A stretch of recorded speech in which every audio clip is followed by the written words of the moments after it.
En France, avec PPR des Serbes, et avec PPR des Serbes, PPR de France, PPR de Belgique, nous voyons très souvent. Et nous sommes décidés au mois de janvier, nous allons encore faire une grande réunion pour se mobiliser. Et je pense que la Belgique et la France et l'Allemagne et la Grande-Bretagne, ensemble avec des lieutenants qui sont déployés sur le terrain, nous allons faire cette année un bon travail parce que nous sommes fiers d'abord que le peuple congolais a réélu notre candidat numéro 3, les Raïs. Très bien. Alors, Monsieur Denis Chilumba, une autre question également, en dehors du fait que vous soyez secrétaire exécutif du PPRD en Serbie, vous êtes également mandataire de l'ANAPI, l'Agence nationale pour la promotion des investissements. Est-ce que ce travail est fait au niveau également de la Serbie? Ou si vous êtes là, avez-vous déjà apporté vers le Congo des investisseurs susceptibles de venir investir et changer le vécu congolais? C'est vous qui ne le savez pas. J'ai amené plusieurs investisseurs ici en RDC, dans plusieurs domaines. Et d'abord, parlons d'abord du pont Maréchal. Il y a des investisseurs qui ont fait la coopération avec l'OBK. Et dans le domaine, je suivis les discours du chef de l'État. Quand il a parlé de l'exploitation de l'EVA, moi-même j'étais à Kisangani, j'étais à Yatolema, à Yalikanda.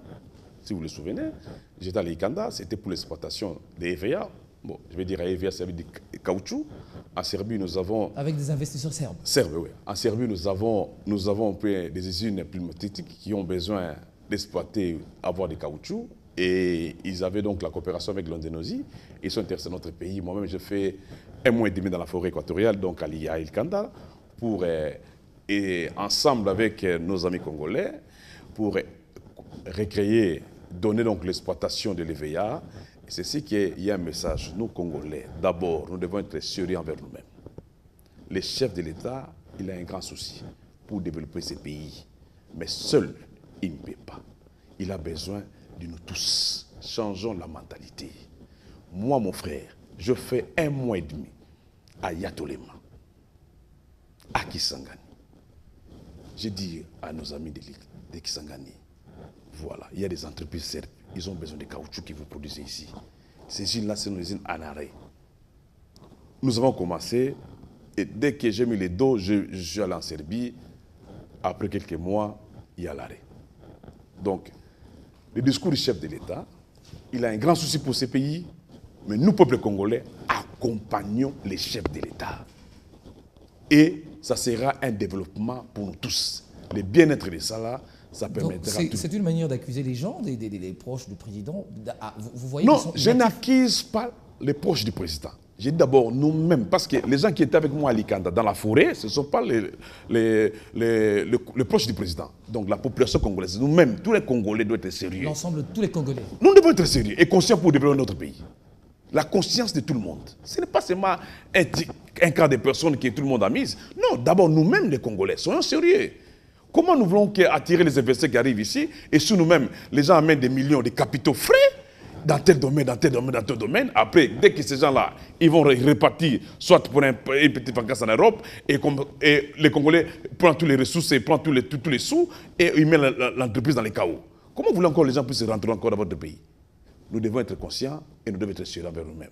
Voilà les gens ici. Moi, j'ai dit à nos amis vers Massina, ils avaient bien André Motors. Qui a payé André Motors? On fabriquait des véhicules à Massina, à Bitabé. Mais qui a payé ça? Ce sont les Congolais. Les Congolais, en complicité avec d'autres partis politiques, à l'époque. La population aujourd'hui souffre. Mais nous-mêmes, nous avons détruit notre pays. Hein. Mais aujourd'hui, il y a la volonté qui se manifeste aujourd'hui. Aujourd'hui, je pense que laissons la violence, laissons la haine. Le message est bien lancé par les chefs d'État les mardis. Nous tous, ensemble, allons-y pour bâtir un beau Congo. Comment voyez-vous l'aspect du message du chef de l'État où il dit qu'il va tendre la main à toute personne, à celui qui a la passion pour le Congo? Comment l'analysez-vous? D'abord, ça, c'est un message. Le chef de l'État, ce qu'il a dit, c'est un homme de parole. Il l'a fait. Vous vous souvenez, ce n'est pas aujourd'hui. Pendant la transition de 1+4, il a partagé le pouvoir avec 4 vice-présidents. Donc il tient la main aujourd'hui à tout le monde, l'ouverture. Il veut aujourd'hui le bonheur du Congo. Il ne veut pas s'accaparer du Congo. Il lance un appel à tout le monde.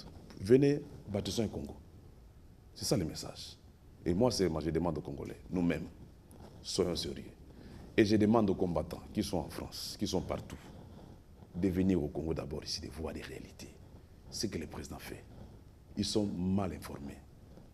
De venir au Congo ici. Pas de suivre sur l'Internet. Alors, quel est votre travail, vous, à votre niveau? Puisque vous venez quand même souvent. Votre travail à vous, dès que vous êtes là-bas, c'est quoi? Vous représentez quand même le pouvoir, vous représentez le pouvoir à l'étranger. Quel est votre travail? Mon travail, moi, je balance et je donne les informations sur la RDC, la révolution de la RDC, en matière de modernisation. Je dis à tout le monde, partout où je passe, en France, en Belgique ou en Allemagne, partout quand j'ai le temps d'être là-bas, je dis à tout le monde, les Congos que vous voyez, ce n'est pas le Congo que vous avez laissé il y a 20 ans de cela, 30 ans de cela. Les Congos d'aujourd'hui, c'est un Congo complètement modernisé, il y a des grands changements. Le pouvoir que vous connaissez à l'époque, ça n'existe plus. Les projets abandonnés, par exemple, ce qu'on appelait Koweït, j'ai dit aux gens, le Koweït que vous connaissez à l'époque, on appelait Koweït, aujourd'hui c'est un grand hôpital de cinquantenaire, donc un hôpital qui répond aux normes du XXe siècle et complètement pour toute l'Afrique centrale. J'ai dit, bon, les grands projets complètement abandonnés, inoubliés même dans les archives, complètement le projet de l'échangeur des limités, complètement abandonné. J'ai dit, mais ça devient un site touristique. J'ai dit aux gens, ils ont dit, mais c'est vrai ça que tu me dis, par téléphone. C'est vrai, j'ai dit, oui, c'est vrai. Mais pourquoi on les appelle combattants? Qu'est-ce qu'ils revendiquent? Puisque vous vivez avec eux, qu'est-ce qu'ils revendiquent? Moi, je t'ai dit au début, ils sont combattants. Mais ils détiennent quelle nationalité? Posez la question. Ce sont des gens aujourd'hui qui ont des passeports belges, des passeports français, ils ne sont plus des Congolais. S'ils n'ont qu'à revendiquer, ils n'ont qu'à venir ici comme Congolais pour parler. Ils doivent s'intégrer dans les milliers. S'intégrer en France, s'intégrer en Belgique. S'occuper de la politique française, s'occuper de la politique belge. Parce qu'ils sont des Belges, ils sont des Français. Laissons-nous les Congolais entre nous, ensemble, ici au pays, trouvons des solutions dans notre pays. Il y a des solutions qui sont établies dans notre pays, trouvons des solutions ici. Ça c'est notre affaire. Ce n'est plus les questions de tous ces gens qui sont les sérieux en train de réclamer. Mais ils disent que non, c'est nous qui nourrissons les Congos. Vous envoyez aujourd'hui 100 €. Après 4 mois, 5 mois, 6 mois, vous envoyez encore un 100 €. Et quand vous envoyez un 100 €, on vous appelle demain, les gens tombent sur le répondeur. Après, vous allez dire non, c'est nous qui nourrissons les Congos. Comment? Par les 100 €, les 100 $. Monsieur Denis, très bien. Alors, Monsieur Denis, est-ce que vous avez, votre structure, le PPRD en Serbie, vous rencontrez également quelques difficultés? Les difficultés, nous sommes là pour surmonter les difficultés. Le PPRD en Serbie se porte en bonne santé. Et nous travaillons sérieusement avec nos partenaires et les partis démocrates serbes, nous travaillons tout le monde. Et étant aussi mandataire de l'API, nous mobilisons aussi des investisseurs serbes dans plusieurs domaines. Quand je vois la FAKI ici en RDC, nous sommes en coopération avec la FAKI pour redoter la FAKI avec des équipements nouveaux pour la production de produits pharmaceutiques, comme c'était à l'époque. Et nous sommes aussi en partenariat avec plusieurs entreprises, notamment aussi, nous voyons avec la SNEL, pour mettre un système de dispatching. La SNEL a un système de dispatching manuel, et ensemble avec nos partenaires de la Serbie, des Mielopupin, nous allons mettre un système de dispatching informatisé. Quand il y a un coupure de courant, c'est plus avec l'affaire de Motorola, manuel. Là, on sait qu'il y a un transformateur, ça manque d'huile, il y a un tel problème, un câble est à sauter, il y a ça. Automatiquement, dans la centrale, ils ont toutes les pistes de solutions. Et quand il y a un problème qui va arriver dans les réseaux, ça annonce un système complètement informatisé. Et aussi dans plusieurs domaines, je ne peux pas citer. J'ai cité normalement aussi l'ONATRA. Nous sommes là pour aussi la fourniture des wagons cargo pour permettre que la route que le président est en train de construire ici, sur Matadi, cette route-là, ça doit être impeccable et qui permettrait donc aux hommes d'affaires congolais de séminer leurs marchandises par la voie ferrée, donc par les chemins de fer. Et nous voyons aussi avec la SNC. Donc, j'ai dit que la Serbie a la technologie, il y a plusieurs entreprises serbes qui sont avec nous et qui veulent aujourd'hui participer. Ils ont déjà participé dans le passé et ils veulent encore nous accompagner, ils vont encore nous accompagner dans plusieurs domaines.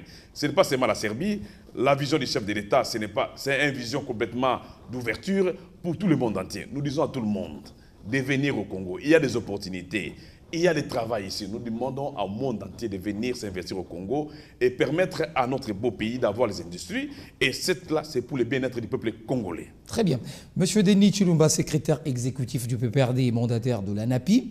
Dernière question, comment voyez-vous l'avenir du Congo dans 5 ans? Puisque le chef de l'État a encore 5 ans pour son nouveau mandat, comment voyez-vous l'avenir du Congo? D'abord, il faut voir, d'abord, avant de répondre à cela, regardons d'abord les images de la vie de Kinshasa aujourd'hui. Je suis fier de cela. Dans 5 ans, le Congo, ça sera un grand pays. Dans 5 ans, le Congo, ça sera complètement modernisé. Dans peu de temps, il a fait. Moi, je fais la route Kinshasa-Kikwit à l'époque, jusqu'à Kidiofa. J'ai fait des semaines. Aujourd'hui, quelqu'un quitte le matin, vers 13h, 14h, il est à Kikwit. C'est encourageant. C'est encourageant. Après 5 ans, je prendrai mon véhicule, je quitte Kinshasa jusqu'à Lubumbashi. C'est ça le développement d'un pays, la voie de communication.